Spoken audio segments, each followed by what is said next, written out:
a olhar para os diplomatas e a exigirem que eles se tornem quase como CEOs de uma empresa nos países onde estão acreditados. E isso porquê? Porque eles pretendem que os diplomatas passem a promover o seu país nas áreas, sobretudo económicas, interagindo com estrangeiros, como se fizessem parte de uma direção empresarial. A aplicação deste conceito de diplomacia empresarial é, no fundo, um sinal para o que aí vem. Portanto, não é só a grande diplomacia. No entanto, a política externa de um Estado depende dos seus atributos, da sua capacidade de se relacionar com outros países e com os seus objetivos internacionais. As regras e as ferramentas que os diferentes países implementam a sua política externa são em grande parte similares, ou se não mesmo idênticos, porque se não houver este processo diplomático que tenha uma linguagem idêntica, é difícil para os países se entenderem. Por isso, as instituições diplomáticas constituem este processo, que é um mecanismo essencial através dos quais a comunicação internacional tem lugar. Mas os diplomatas não servem só para fazer promoção do seu país. Eles têm um objetivo bidirecional. Eles promovem o seu país, mas também recebem informações do país onde estão acreditados. E esse processo é inseparável e é inseparável. Hoje em dia, o diplomata já não é aquele que contribuía para a determinação da guerra ou da paz entre os Estados. É, no entanto, ainda um elemento muito importante para a redução de tensões, muitas vezes nas instâncias multilaterais, onde o seu país apenas tem um interesse relativo. E no plano bilateral, por continuar a ter uma visão em tempo real, é o diplomata imprescindível na formulação da política do seu ministério, embora de maneira quase invisível. A noção que os diplomatas têm, que os cidadãos têm, de terem direito a uma boa política externa e a implementação dessa política, que deve ser vista como catalisador e contribuidor para a obtenção dos nossos interesses no estrangeiro, ajudando a expandir as exportações, aumentar os investimentos, a tecnologia, o turismo, construindo uma boa imagem do nosso país. É necessário para tudo isto que o embaixador e os restantes diplomatas na missão tenham a noção de criarem uma excelente rede de contactos. Apesar de tudo, hoje em dia o trabalho de diplomata é aquele que nós podemos considerar de low diplomacy, uma diplomacia baixa, que não está à frente dos grandes interesses das pessoas. A gestão os diplomatas fazem uma gestão ordinária do trabalho diário, que é recolher informação, trabalho corrente nas organizações interregionais, muitas reuniões de coordenação, no caso, sobretudo em Portugal, no caso da União Europeia, Mas também há momentos em que se faz alta diplomacia, não tanto como participantes, podendo por vezes serem participantes dessas reuniões, mas também como enviados, como espectadores ou até mesmo, como eu dizia, atores. Portanto, temos de ver que a diplomacia mudou muito também com o fim da Guerra Fria. O contexto das relações internacionais após o colapso da União Soviética e da doutrina marxista e da aceitação de um certo capitalismo de mercado e da democracia, foram estes conceitos institucionalizados como dominantes da governação mundial, mesmo se aplicados de forma diversa, o que nos leva para longe de um modelo único, universal. De notar que, mesmo antes da Guerra Fria, em 1945, quando as Nações Unidas foram criadas, a Carta foi assinada por 50 Estados. Hoje temos cerca de 3, 4 vezes mais Estados que fazem parte da organização. E com isso vemos a multiplicidade de relações que os diplomatas têm de dominar e enfrentar. Apesar de algumas destas funções diplomáticas, entretanto, também se terem tornado um pouco supérfluas, sobretudo para os diplomatas portugueses nos países da União Europeia, porque muitos dos assuntos são tratados nas instâncias da União Europeia. O facto é que não raras vezes a diplomacia bilateral passou a ter uma outra forma de se fazer e os diplomatas passaram a ter trabalhos que até aí nunca tinham considerado. O caso, a promoção do país como lugar atrativo, como eu disse, de investimento, como análise, o diplomata analista da política local, os serviços consulares, que são essenciais para um país como o nosso, sobretudo em países onde a diáspora é de grande importância. Todas essas relações que temos com a promoção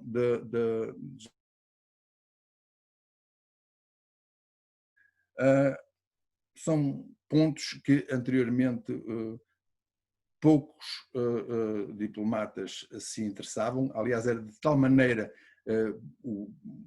pouco interessantes que no Ministério dos Negócios Estrangeiros o departamento económico era normalmente denominado como as mercearias, em tom muito depreciativo, e só a parte política é que era a parte nobre, digamos assim, da diplomacia no interior do Ministério dos Negócios Estrangeiros.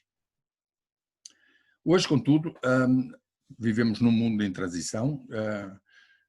O fim do bipolarismo, a reinvenção da NATO, o aparecimento dos BRICS, o desaparecimento, a diminuição da importância de alguns países dos BRICS por razões de ordem interna, como o Brasil, a África do Sul, a Rússia, a reformulação do que é a China, o isolacionismo dos Estados Unidos, as novas geometrias no G7 e no G20, constituem desafios que os diplomatas também têm de estar sempre a acompanhar. Uma centralidade na procura de uma matriz externa para otimizar as vantagens de cada país num contexto de assuntos globais.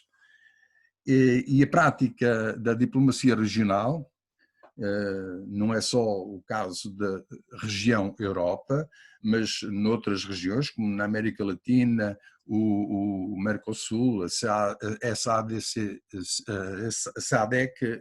em África, portanto, são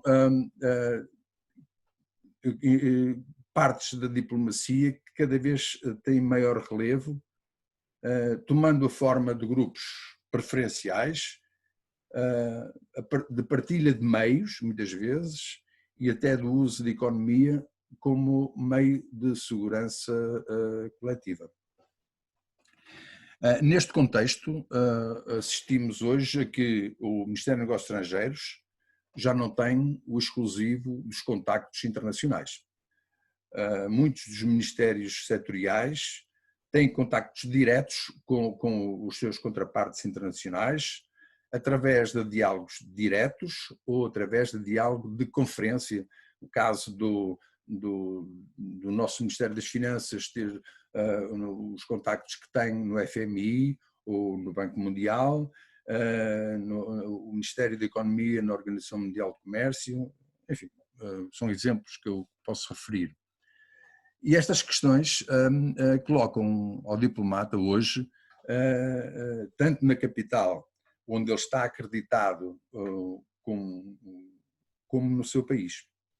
O embaixador representa o seu governo, mas o Ministério dos Negócios Estrangeiros normalmente não vê com bons olhos o seu relacionamento com outros ministérios.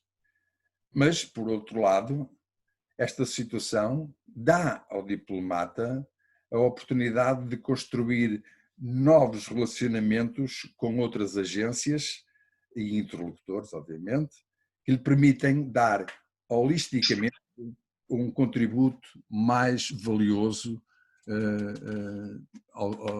ao seu governo. Temos de referir que é o aparecimento de, cada vez mais, de agentes, de atores não governamentais, ou seja, elementos das ONGs, na cena internacional. Normalmente também podem incorporar representantes da indústria, da banca, dos lobbies, e que podem servir para se ter uma melhor percepção da defesa dos interesses nacionais.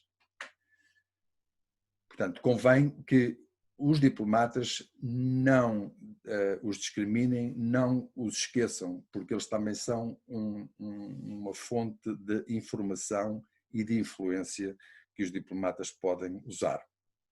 Não confundir, obviamente, esta gente com os embaixadores políticos ou outros enviados especiais, como os chamados roving ambassadors, que têm uma categoria, que são têm um trabalho à parte do que é a diplomacia em geral.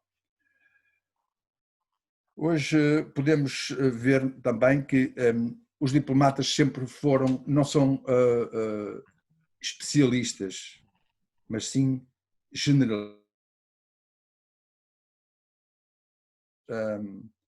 Por vezes com muito pouca informação da capital, de Lisboa neste caso, sobretudo nos países de menor importância. Ou seja, muitas vezes os diplomatas estão colocados em determinados países e, se não são esquecidos, são muitas vezes quase esquecidos. E aí os diplomatas têm de socorrer das fontes locais que o podem ajudar. É o caso da parte social, das sociedades, da parte política, do relacionamento com políticos locais, da parte da imprensa. O relacionamento com os jornalistas é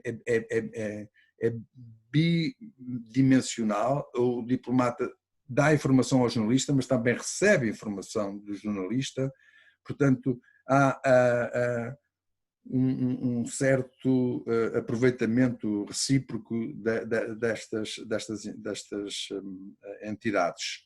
Acontece também que hoje em dia, com a velocidade da informação, os diplomatas não podem estar à espera de informações do Ministério dos Negócios Estrangeiros. Eles têm de agir e reagir quase no próprio momento da notícia.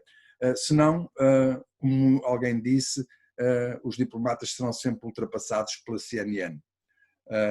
A CNN chega sempre primeiro do que a informação do diplomata.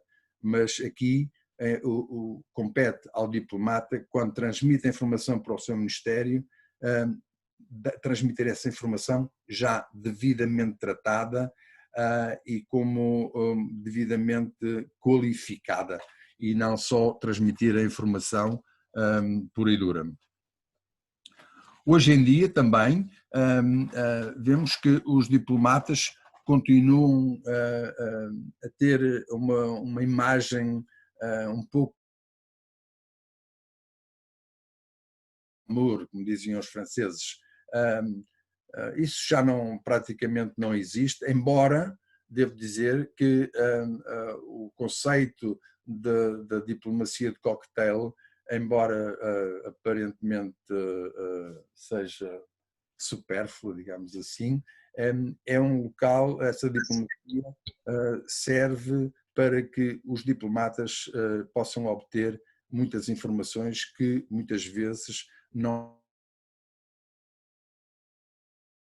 pensam ou nos meios mais públicos. Se esta parte do glamour pode ser atrativa, eu gostava de referir também que a diplomacia não é só o que nós chamamos de circuito Revlon, ou seja, não é só Paris, Londres e Nova Iorque, é também Abidjan em guerra, é também o Líbano em guerra, é também a Líbia em guerra, e aí as coisas já não são tão glamourosas como se pretende fazer. E isso é também um diplomata nos dias de hoje, no século XXI. Uma parte também da diplomacia que normalmente não é referida, ou seja, é referida sempre, quase sempre, por razões negativas,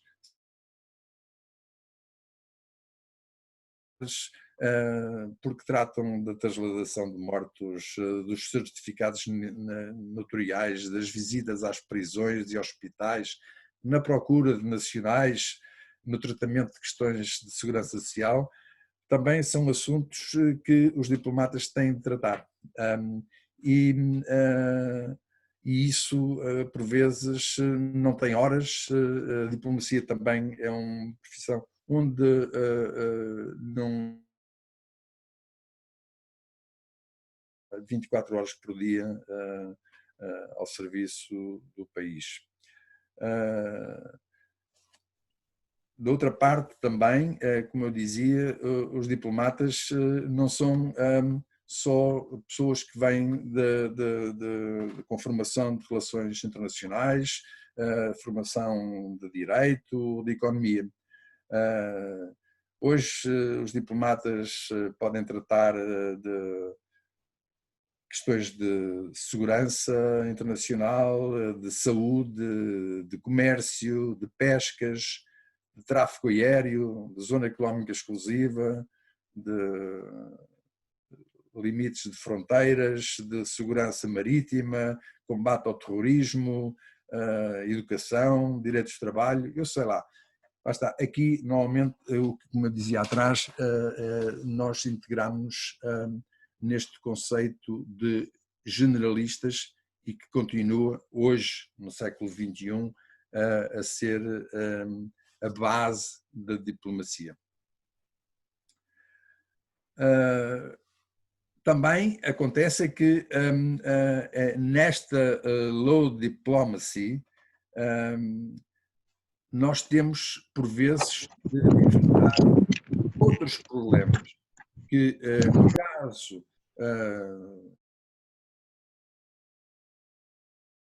na Europa, os primeiros ministros, os ministros dos estrangeiros, os ministros das outras pastas têm contactos diretos com os seus contrapartes e não raras vezes cabe ao diplomata o trabalho de assistir e de reformular ideias que foram mal concebidas ou mal entendidas. Aqui temos de ver que os diplomatas têm de ter também, por vezes, costas largas e não raras vezes atuar como bodes, ou serem apresentados como bodes expiatórios de coisas que correm mal, feitas por terceiros. Hoje em dia, qual é o papel de um embaixador, portanto, nos dias de hoje? Portanto, quais são as suas funções? Continua a ser negociação, a promoção, divulgação, análise e comentários e administração e serviços. Representar o seu país é, no entanto, a sua função principal. Hoje, será que são necessários diplomatas? O Henry Kissinger chegou mesmo a admitir que ambassadors don't count anymore. Mas o que se verifica hoje, no auge da globalização, da interdependência, neste diálogo multiforme entre Estados, é que o trabalho dos embaixadores, no plano bilateral, como no plano multilateral. No plano multilateral, eu creio que parece que estamos a encaminhar-nos para uma perigosa diminuição da política e diplomacia multilateral. Hoje verificamos que o Conselho de Segurança das Nações Unidas está praticamente inoperante. O distrato das organizações internacionais como a Unesco e a Organização Mundial de Saúde colocam aos diplomatas sérias questões e o favorecimento da bilateralidade como as posições tomadas recentemente pelos Estados Unidos contradizem, por exemplo, um dos nossos esteios da política externa portuguesa, que é o implemento, o engrandecimento da multipolaridade. Eu gostava de lhes dizer que também ser diplomata é também fazer parte de uma certa elite que goza de certos privilégios e imunidades, tem razão de ser, para defesa dos interesses dos países que representam, sobretudo. Hoje em dia também, isso também tem a ver com a defesa dos indivíduos e das instituições quando as relações entre Estados se... Uma coisa importante é referir que o valor do diplomata reside não só no seu conhecimento especializado, mas sobretudo na sua capacidade de negociar, de comunicar e de persuadir.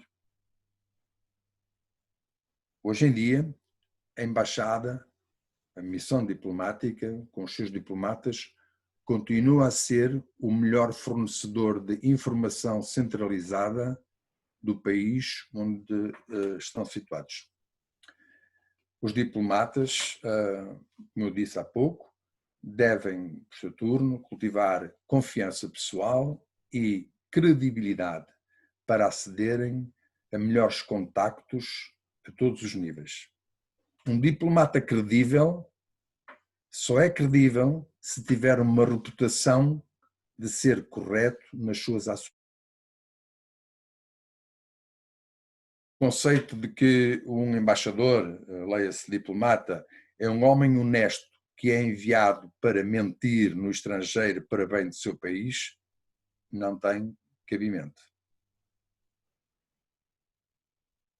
O trabalho de um embaixador, de um diplomata bilateral, ou seja, que está acreditado num país, e o trabalho de um embaixador, um diplomata multilateral, que está acreditado junto de uma instituição multinacional, é completamente diferente. A diplomacia de conferências exige um determinado trabalho. A diplomacia bilateral exige outro tipo de trabalho.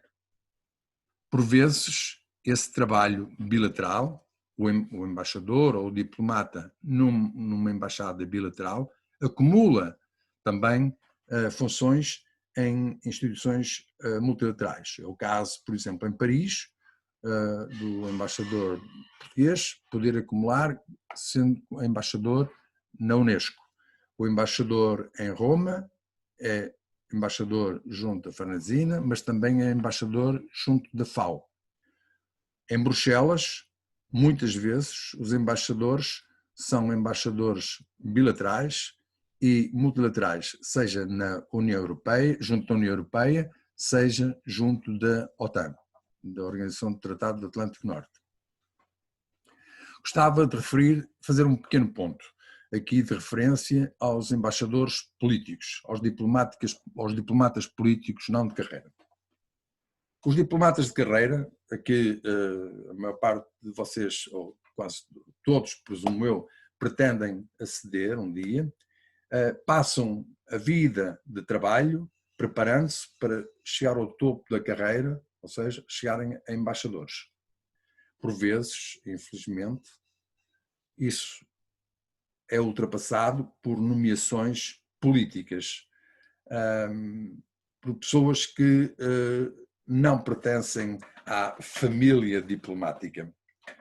Mas, felizmente, em Portugal, estes casos são raríssimos e, como na maior parte das vezes em que acontecem em duas missões multilaterais muito técnicas, ou seja, na OCDE e na Unesco, ambas em Paris.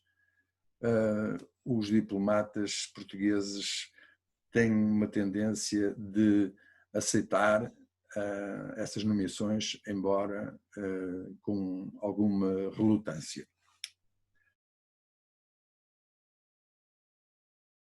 É-se integrado no que nós chamamos o corpo diplomático. O corpo diplomático é o conjunto dos diplomatas de todas as missões acreditadas nesse país. Há, entre eles todos, um chamado esprit de corps, o espírito do corpo, em que há uma tendência de se defenderem, de partilharem ações, de partilharem conhecimentos, enfim, é um ponto que também os diplomatas, quando vão para o estrangeiro, ainda hoje, no século XXI, convém que tenham boas relações no contexto, dentro deste corpo diplomático. Eu gostava de lhes dizer também que o diplomata português de hoje, no século XXI, não pode perder de vista as 6 linhas mestras da política externa portuguesa. É o contexto no espaço europeu, o eixo atlântico, ou seja, Atlântico Norte e Atlântico Sul, o espaço da língua portuguesa, o acompanhamento e da valorização das comunidades portuguesas, da diáspora portuguesa no mundo, a internacionalização da nossa economia e, como eu lhes disse há pouco, o multilateralismo, que é um dos pilares em que assenta a nossa diplomacia.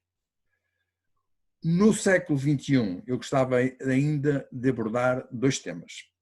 Um é a questão de género, mulheres diplomatas.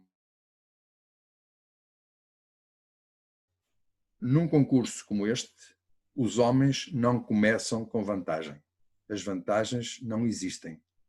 As possibilidades são exatamente iguais para homens e para mulheres. Mais tarde, quando já na carreira podemos confrontar-nos com o que nós podemos chamar a conjugação familiar.